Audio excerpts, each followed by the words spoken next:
हरे कृष्ण दोस्तों, आज मैं भगवान श्री कृष्ण के बाल अवस्था से जुड़े हुए एक प्रसंग को आपको सुनाऊंगा और आशा करूंगा कि आपको यह प्रसंग जरूर पसंद आएगा। भगवान श्री कृष्ण जब बाल्यावस्था में थे तो वो बहुत मस्ती करते थे, बहुत नटखट करते थे और ये बाल श्री कृष्ण लोगों की मटकियाँ फोड़ देते थे, मक्खन चुरा लेते थे और अपने सखाओं के साथ खा भी जाते थे। इससे बहुत सारी ग्वालिन माताएं बहुत क्रोधित भी होती थीं।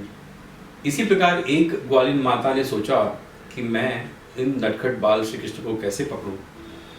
उनको एक सुझाव उनके दिमाग में आया। उनको लगा कि अगर मैं मेरी मटकी के साथ में, मक्खन भरी मटकी के साथ में अगर मैं एक घंटी लगा दूं तो जब बाल कृष्ण आएंगे और उसमें जब माखन चुराएंगे तो वो घंटी जरूर बजेगी और तब मैं उन्हें पकड़ लूँगी।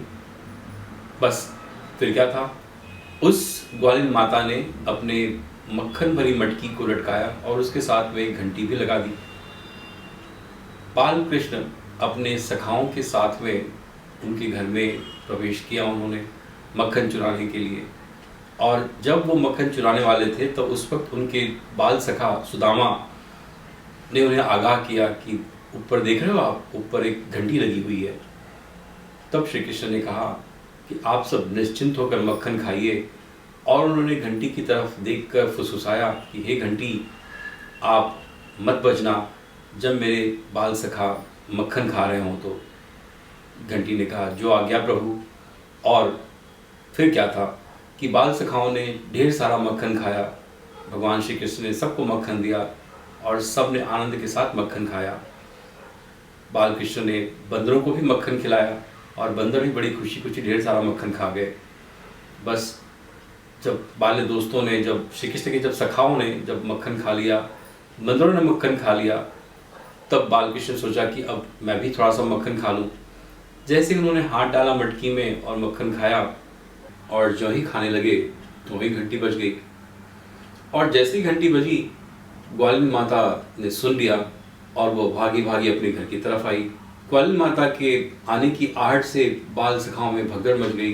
बाल सखा भाग खड़े हुए, बंदर भी भाग खड़े हुए, लेकिन बाल कृष्ण तो पकड़ा ही गए।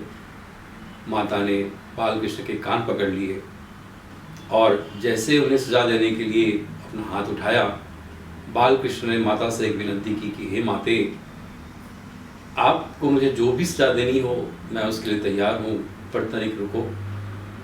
बाल कृष्ण ने घंटी की तरफ देखा और कहा कि मैंने मना किया था ना, फिर भी तुम बजी।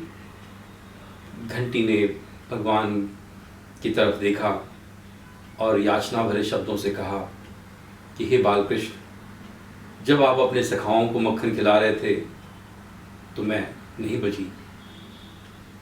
जब आप बंदरों को मक्खन खिला रहे थे तो मैं नहीं बजी। लेकिन जो ही आपने अपने हाथ में मक्खन भरा और खाया, मुझे तो बजना ही था। मेरी तो आदत ही हो गई है। जब भी मंदिर में पुजारी आपको भोग लगाते हैं तो घंटी बजाकर लगाते हैं। हे प्रभु, मेरी तो आदत सी पड़ गई है, सो मुझे बजना था तो बस मैं बज गई। दोस्तों, यही घंटी की बाल कृष्ण के साथ में समर्पण था। आशा है आप भी इसी तरह बाल कृष्ण के साथ समर्पित होंगे। हरे कृष्ण।